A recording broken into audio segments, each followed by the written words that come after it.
Enero del año 49 a.C. Un hombre se detiene frente a un límite geográfico casi invisible, el río Rubicón. En la geografía, es solo un riachuelo al norte de Italia. En la política, es el muro de cristal que sostiene la paz de una nación. El día de hoy hablaremos sobre la decisión más importante de uno de los personajes más importantes de la historia. ¿Preparados? La decisión de Julio César que destruyó la República Romana. Durante 5 siglos, Roma se rigió por el Mos Maiorum, un código no escrito basado en la tradición de los ancestros. La regla de oro era la separación del poder. Ningún general podía entrar en Italia con mando militar.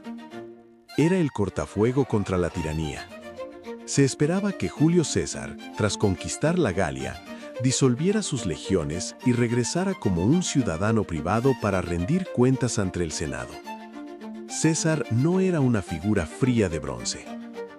Era un aristócrata de una vanidad legendaria, un hombre que se peinaba hacia adelante para ocultar su calvicie y que había llorado años antes frente a una estatua de Alejandro Magno, sintiendo que su vida era insignificante. Lo movía la dignitas, esa mezcla romana de honor, estatus y prestigio personal que valía más que la propia vida.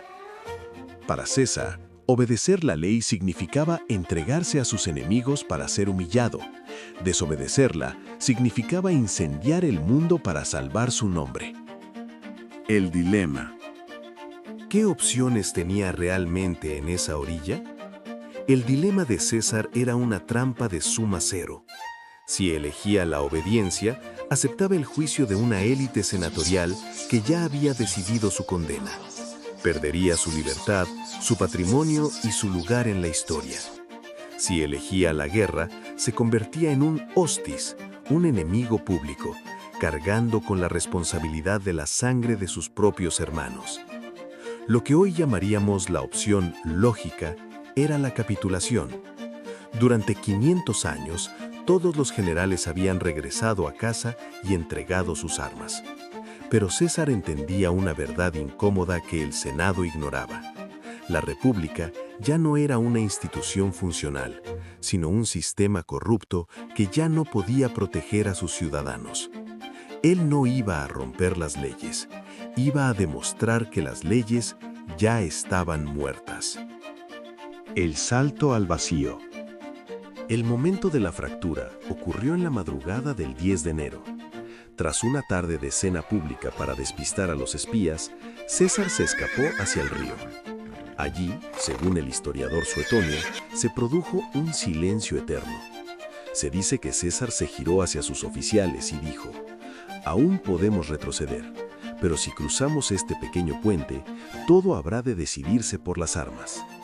Finalmente, espolió a su montura y pronunció la frase que sellaría el destino de Occidente: «Alea iacta est».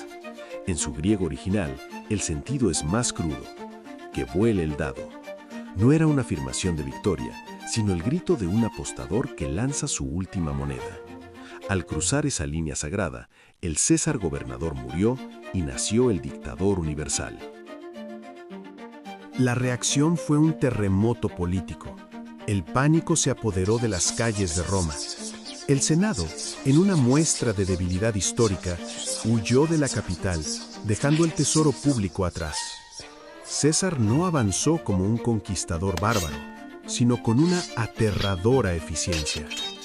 Implementó su famosa clementia, perdonaba la vida a los soldados enemigos y los integraba en sus filas. En solo 60 días, Italia cayó sin necesidad de una gran batalla.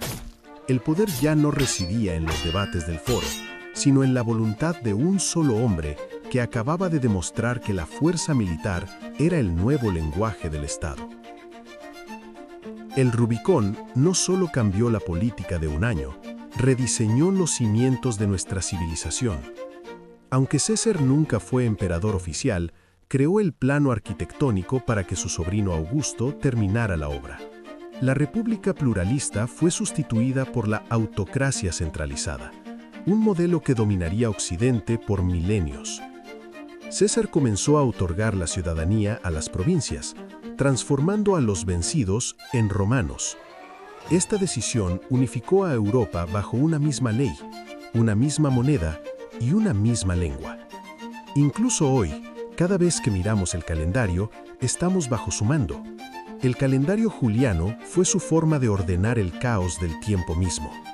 La humanidad ganó orden, infraestructura y estabilidad, pero a cambio de un precio altísimo, el fin de la libertad política. La historia de César nos deja una lección inquietante sobre la naturaleza del poder. Nos dice que el autoritarismo no nace del vacío, sino del fracaso de quienes deben proteger las instituciones. ¿Podía haberse evitado? Sí, con un poco de humildad por parte del Senado y menos arrogancia por parte de César. Pero el Rubicón nos advierte que las democracias son frágiles. No suelen morir por una gran explosión externa, sino por la erosión lenta de sus reglas. Cuando un líder siente que su prestigio personal es más importante que el bienestar de la nación, y cuando los ciudadanos prefieren el orden a la libertad, el dado ya ha sido lanzado. César cruzó el río hace 2000 años, pero nosotros todavía vivimos en las orillas del mundo que él creó. Recuerden, la historia no cambia por casualidad, cambia por decisiones.